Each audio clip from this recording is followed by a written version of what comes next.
So here we have the Nissan Qashqai Tekna on a 17 plate. I'm going to start off by showing you around the outside of the car, and then we'll hop in and run through some controls on the inside. But from the outside you can see it's a 5-door car with alloy wheels and tinted windows. Let's start off inside the boot and then work our way around the rest of the car from there. So as we approach the back of the car, you'll see we have reversing sensors. This car's also got a 360 parking camera, which I'll show you when we're inside the car. Plenty of boot space as well, along with that 60/40 split folding rear seat. And then both of these two tray sections will lift and remove should you wish to remove them to give you even more space again. Okay, so we're just going to work our way back round to the front of the car, and then we'll hop in and run through some controls on the inside. But now that we've done a full circle of it, you can see it's in lovely condition the whole way round. Just briefly before we climb in, I think it's well worth seeing the interior from this exterior point of view. You get full leather seats, as you can see. The driver's seat is electronically adjustable. There's plenty to run through on the dashboard, so let's hop in and we'll do that now. Okay, so now that we're inside the car, we're going to start with the dials. On the left-hand side, we have the rev counter, and on the right-hand side, the speedometer and fuel gauge.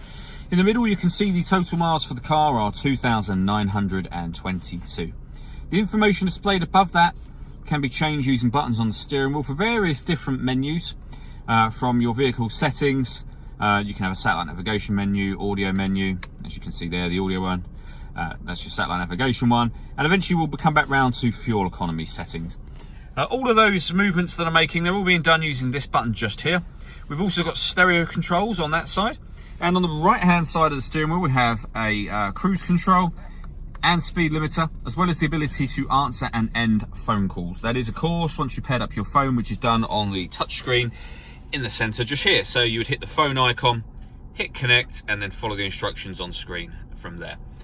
With regards to radio, we have AM, DAB, and FM. If you want to listen to your own music, you can do. We've got the CD player just there.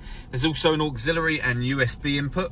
Not only that, but once you pair up your phone, not only can you make and receive phone calls, as we've already mentioned, but you can stream your music wirelessly via Bluetooth audio as well. This car's also got satellite navigation, which is accessed via these buttons. There's a full video showing exactly how that works on both our website and Facebook page. We've got a 360 camera, which I mentioned when we were at the back of the car. So you can see there we have the reverse camera with guidelines showing you where the car is headed. And then we have a bird's eye view of exactly where the car is parked right now. And it goes a couple of stages beyond that as well. If we press this button, we can have a front-facing camera and the bird's eye view, or a front-facing camera and the front passenger side wheel on that side. Working our way down, we have dual zone climate control, so you can adjust the temperature on either side of the car. Fan speed up and down from here. When you're happy with those settings, hit this button to turn the air conditioning on, or hit auto and the car will maintain those temperatures by taking full control of the fan speed. You can override that by simply readjusting the fans, and then you can decide also at the bottom here where you would like the air to be distributed within the car. We have a heated rear screen and a proper electric heated front screen as well. Below that we have a 12-volt charging socket under here, and the electronic handbrake on the right hand side, and then a 6-speed manual gearbox. The last thing I wanted to talk about is the panoramic glass roof. You can see at the moment that the sunblind is closed. There's a button just up here. Give that a push and the sunblind will open all the way to the back of the rear seats. Lets in a huge amount of extra light, as you can see. Also makes the cabin feel a lot bigger too. All that leaves me to say is thank you for taking the time to watch this video. If you'd like to come and see the car in person and have a test drive, please feel free to call any of our MJA sites. We'd love to hear from you soon.